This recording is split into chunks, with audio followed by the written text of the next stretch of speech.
The Pit Explained, Season 1, Episode 12. 6 p.m.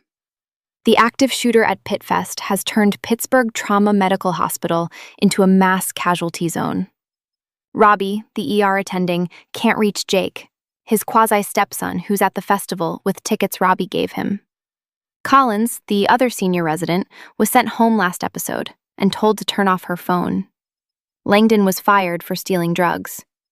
So Robby is heading into the worst night of his career, short-staffed, personally terrified, and running on 12 hours of an already brutal shift. This episode picks up right where we left off, the shooting at Pitt Fest, and Robby's trying to reach Jake with no luck. Gloria locks down the hospital, sets up a command center, calls in the night shift early, and starts prepping all 25 operating rooms. Robby clears the ER of every existing patient. Beds or no beds, they go upstairs or home. And then comes the briefing. Robby converting the ER into a battlefield hospital. Colored slap bands for triage. Red for critical, pink for dying within the hour, yellow for extremity wounds, black and white for dead. No labs, no imaging, no electronic records. Just wrist charts and Sharpies. What Abbott calls combat zone medicine. Abbott drove in after hearing the police scanner. He and Robby co-lead the ER while Shen, the night shift attending, runs outdoor triage. 10 seconds per patient, mental status and pulse. That's it. And Collins can't be reached because Robby told her to turn off her phone last episode. So his compassion from last episode becomes a staffing crisis? Theresa Saunders shows up with the 302 hold paperwork for David. Robby signs it and quietly tells police her son may be connected to the shooting. Then casualties start arriving. A woman named Sylvia carries her deaf teenage son Omar in, shot in the chest. Omar gets a red band and goes straight to surgery. Sylvia gets a yellow band for what looks like a broken leg from the car that hit her. That yellow band matters later.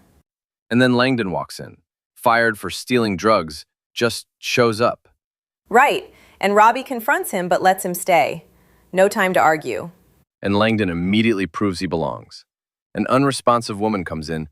Everyone assumes head trauma, but Langdon spots signs of an insulin reaction, pushes glucose, and she wakes up in seconds. Garcia's right next to him, trading barbs, but it works.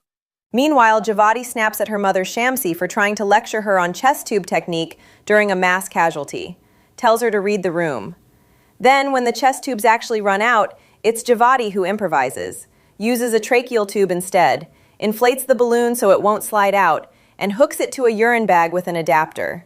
Someone on the team calls it genius. Mohan's running the red zone brilliantly. Robby says she's on fire. Santos catches a guy who stole a victim's hoodie and faked an injury to sneak in, an undercover reporter. She exposes him and breaks his phone on the way out.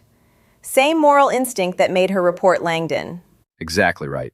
She's come a long way this season. Right, but then Sylvia collapses. Mel catches it. The broken leg was a distracting injury.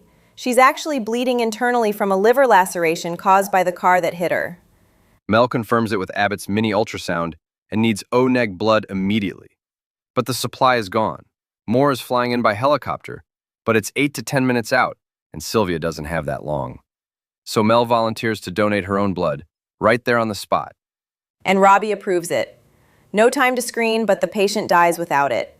Then Dana takes it further, turns part of the ER into a blood donor station, and calls for every O-neg and O-pos staff member to roll up their sleeves. Sylvia stabilizes. Omar survives surgery. The bullet missed his aorta. But the real hit comes from the police update. The FBI is involved. A SWAT team is on standby in case the shooter heads toward the hospital. And David Saunders' cell phone has been traced to the area of the shooting. That thread has been building since episode 3. The hit lists, the social media warning, Theresa desperately trying to get a psychiatric hold, and now his phone places him at the scene.